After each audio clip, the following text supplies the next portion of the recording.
Hey guys, Jeff Kamke here with Wealth Energetics. Are you utilizing the right tools and strategies towards retirement that's going to actually produce the thing you need in retirement, which is cash flow?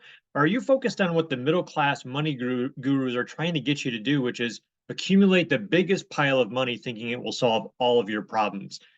In this video, guys, I want to jump into this whole concept of accumulation versus cash flow. It's getting this big nest egg, it's piling up as big a pile as money as you can, using the markets to do it, and then switching gears with that instrument in retirement so that it produces cash flow for you. I want to go over some questions, some thoughts, see if this aligns with you or if there's better ways to go about this that aligns more with your values and beliefs and how you'd like to live your life with the money that's flowing through your hands and what you do with it over your lifetime and how it will impact your retirement. There's a lot of key questions and concepts that honestly get overlooked.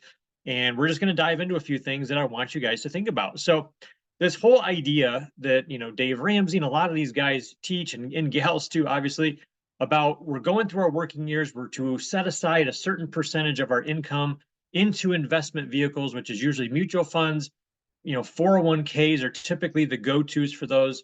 And then anything else kind of falls below that on the list. And there's a lot of misunderstood principles that come out of other financial products like whole life insurance, like annuities, like Roth IRAs. There's a lot of times those aren't at the forefront of what we're thinking to do or taught to do with our money. And so the idea is you put as much money into these things as possible into 401ks and mutual funds. Maybe it's investment accounts with a brokerage or your financial advisor. And then the whole idea is just to let that money compound, take the power of compounding interest. They'll always tell you that Einstein's quote is that compounding interest is the eighth wonder of the world, which is basically a misquote of Einstein where he talked about compounding numbers is the eighth wonder of the world. And they want you to think that you're going to have these millions of dollars in your portfolio because they're going to show you the spreadsheet when you sit down with them and they're going to say it's going to average 8% a year. Some will tell you 10% a year. Some will tell you 12% a year. And I find that very interesting that the financial industry doesn't even tell you the exact same average. Everybody gives you a different number, which is kind of your first clue that, maybe they're a little stretching and all this stuff. But the idea that, this is going to blossom into millions of dollars and then you're just going to live this great retirement being a millionaire. And that's kind of where the story stops, right? They don't really go beyond that. They don't look at, okay, well, I've got $1 million portfolio. Exactly what type of income is that going to produce for me in retirement? I don't know. Let's look into that, right? They don't look at what is the taxation impact of all of this. They don't ask if the vehicles that I'm told to accumulate a big pile of money in through my working years, is that also the best instrument for me to produce cash flow? Or are there more efficient vehicles where I need less money going into it, a smaller pile of cash to produce the same or even a larger amount of income in retirement? And do you want your income in retirement to be guaranteed income, or do you want it to be subject to fluctuation, subject to market performance? So if you happen to retire in a recession or a down market cycle, it could negatively impact your retirement. Do you feel good about that? Do you like that? Do you want to have maybe half and half? Have you ever thought about those things? So let's dive into a few of these concepts, right? So the whole idea of you're putting money into these vehicles and then how much cash flow comes out of it. If we have that $1 million portfolio, got $1 million in a mutual fund, $1 million in a 401k, maybe it's spread amongst, multiple assets. You've got this $1 million. Well, we know that the top mind is in finance, and this is kind of across the board. There's something called a safe withdrawal rate. And they know that if you are living a 30-year retirement and you're pulling out of that account from that $1 million account, what you need to live on, obviously, the more you pull out, the quicker you're going to run out of that money, right? But there's also another factor that doesn't get discussed a whole lot. And that is, what if we go into a year or two where you have a down market and you may lose 20% of your account, maybe 30, 40, sometimes maybe even 50% of your account. Value goes down, and then you're also trying to withdraw money from that. There's times where you will run out of money. And so there's something called a safe withdrawal rate. And there are things called a Monte Carlo simulation that can run various scenarios that can look at, okay, how much money do I need to have is a lump sum or the principal amount for me to be able to get through a 30-year retirement, pulling out the amount of money that I want to be able to live on comfortably. And so what the financial experts, and this is, you can find case studies and they've done studies actually on this in great depth. There's a lot of PhDs that do this kind of work. And it used to be the 4% rule. Now it's starting to go down to the 3% rule. Some will even say conservatively a 2% rule. So let's do the quick math on this. Maybe you're not super quick at math. If you have $1 million portfolio, a 4% withdrawal each year would be $40,000. Now, the other part of that I said is that, well, that hasn't been taxed yet, because most of the places we're taught to put our money, we're saving taxes today so that we can pay taxes in the future. And let me ask you a question. Do you think taxes are going to be the same in the future? Do you think they're going to go down?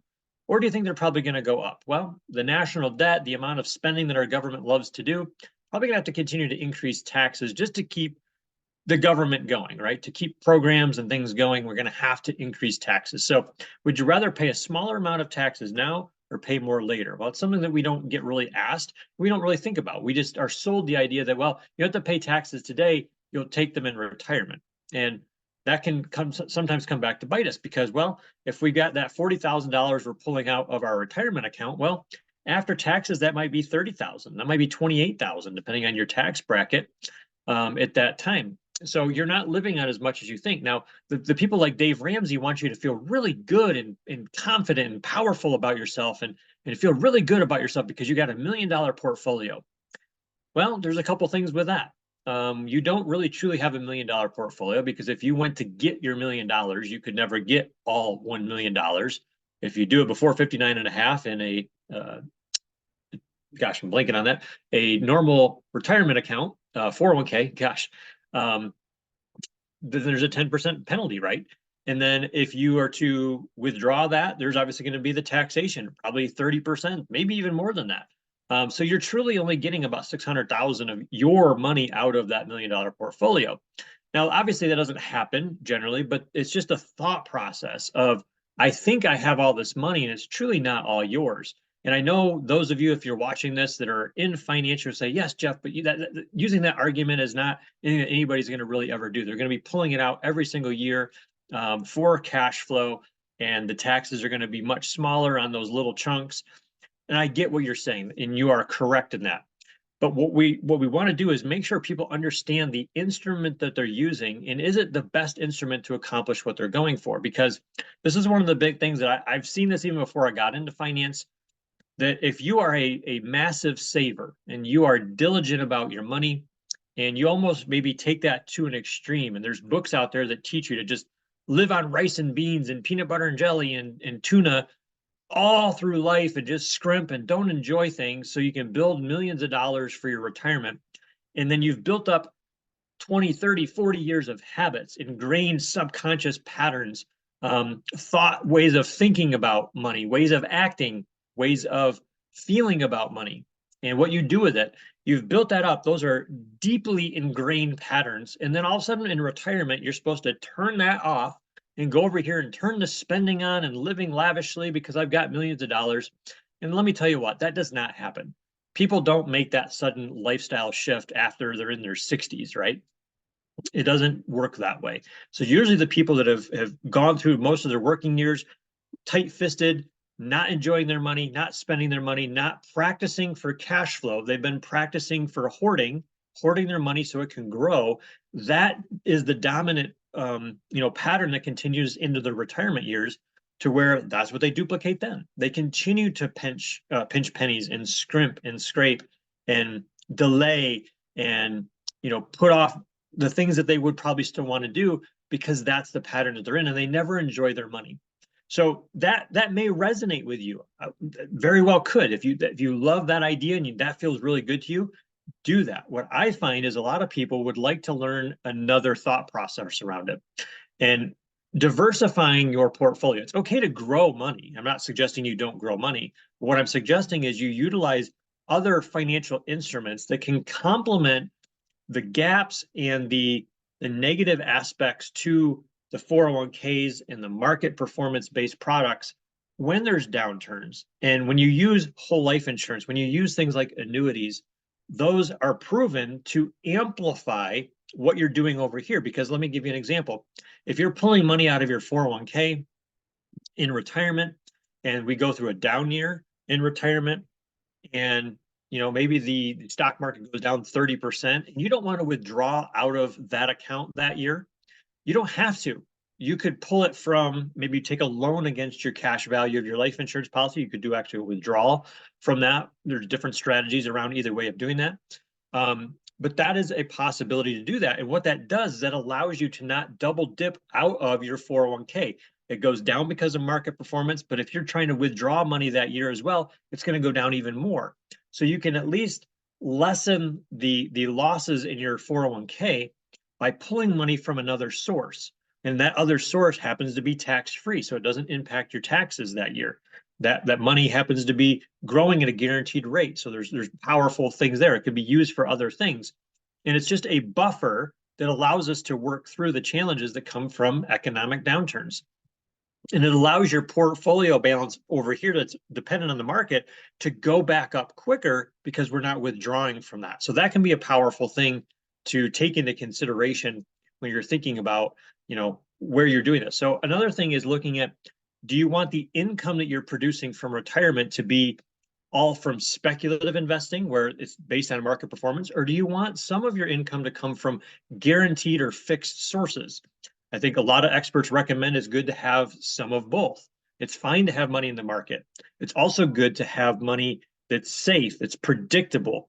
We know what's going to happen. Maybe we even have it in an annuity where we know our cash flow is going to be guaranteed for our entire lifetime. We don't have to worry about drying up that well, right? We don't run out of money. And so those are a couple of strategies that make a lot of sense to have in our portfolio, because if we know we've got guaranteed income, then maybe we're not as dependent on the performance of our market-based assets and always growing and being able to grow enough to where we can pull the interest.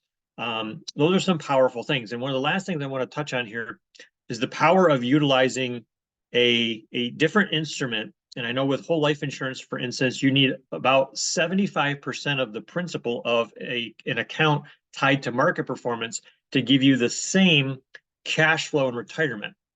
If you're just looking at, apples to apples in that regard of the dynamics of a whole life insurance policy, because there are no taxes, it's growing usually more efficiently, and it's actually going to be taking advantage of true compounding interest.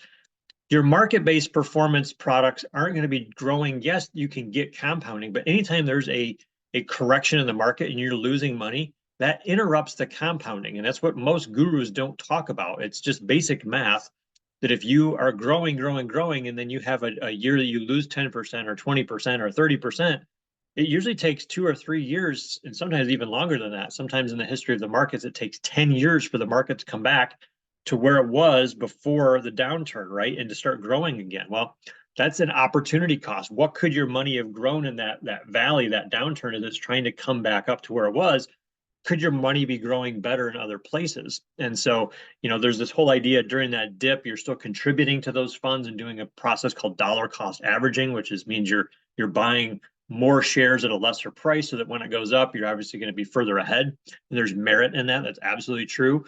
But that's sometimes now what everybody wants to have all their eggs in that basket. We want to be diversified across multiple asset classes so that we can have more money doing more or going further, right? It's more efficient.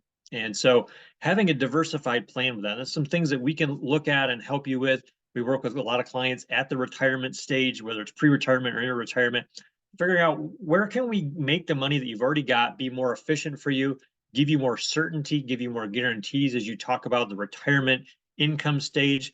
And I think one of the last points I'm going to leave you with is, most of us are taught, like I've said, to accumulate money, to build this big nest egg, let compounding interest take over your whole life until you need it in retirement. And so we've been practicing the model of accumulation, of building money, but we've never practiced how to have an asset produce cash flow for us. That's something we don't practice all the way through our working years. We practice asset accumulation, money accumulation. And then in retirement, just like our thinking I described a minute ago, where we're going to be in this saver mentality, scrimping, and then all of a sudden live, and travel, enjoy the grandkids, and spend all my money. That transition doesn't usually happen for most people. It's a big leap in your subconscious patterns. And the same thing goes with if you've been training yourself for 20, 30, 40 years to put money away and watch it grow and don't touch it, you have never practiced how to actually pull money from an investment to know the ins and outs of what instruments are the most efficient ways to get money out of them. Can I find instruments that you need less of a balance to produce equal or more cash flow as my assets or instruments, my investments that are inside, managed qualified money that are tied to the market performance.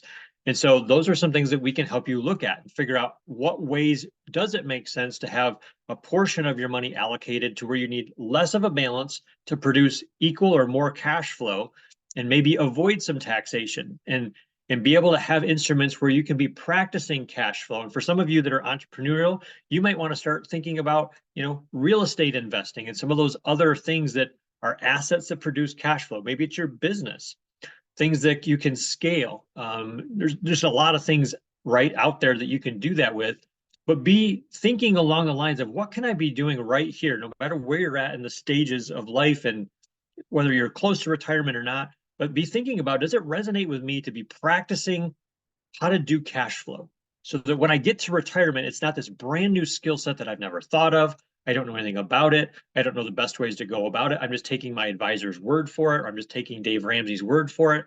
But these are skill sets, thought processes that you have your responsibility of yourself to learn those things and get better at them. You can't hand that over to somebody else and expect other people to do the best things for you and your money. You have to take control of that and learn that. And it's really an empowering thing when you can start learning how to do this. And guess what? Dave Ramsey likes to make it out like you're too stupid to understand all this stuff. It's so complex.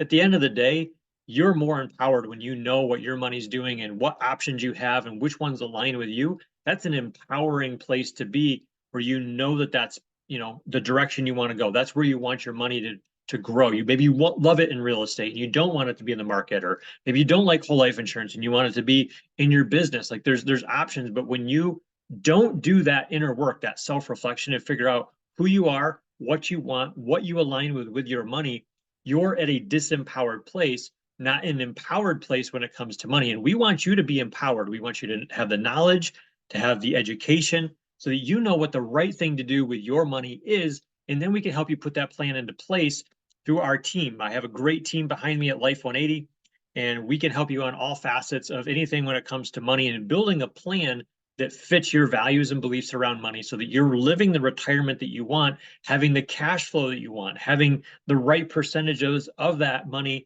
in guaranteed instruments where you don't have to worry about what the market's doing. You're putting that burden on maybe an insurance company or other financial places that manage money, right? Whatever resonates with you. And being able to know with confidence what your retirement looks like. There's not the ups and the downs. And we know that we've factored in inflation, we factored in taxes, we factored in the unforeseen things. And we're planning in a way that's not assuming everything's going to go perfectly, that your money's going to grow just as much as that spreadsheet showed 20 years ago when you sat down with the advisor, but assuming that life happens, and maybe we weren't able to save as much as we thought.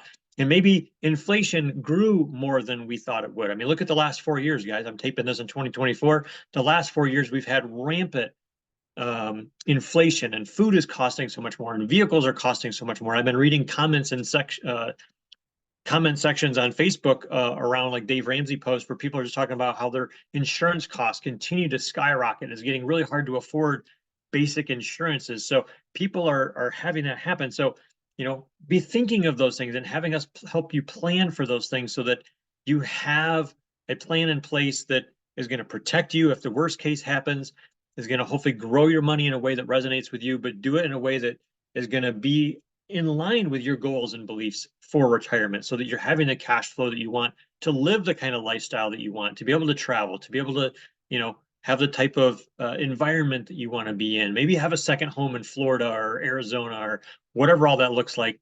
Help design that for you. So if this resonates with you, I want you to do a few things. One, I want you to make sure you subscribe to this YouTube channel, click the notification bell so that anytime I produce new content around wealth strategies or the inner work of bioenergetics, you're alerted when those videos come out. A lot of powerful stuff that I'm always bringing out, and also some podcasts where I'm interviewing other experts in the personal growth and natural health industry, as well as the financial industry and the wealth creation industry.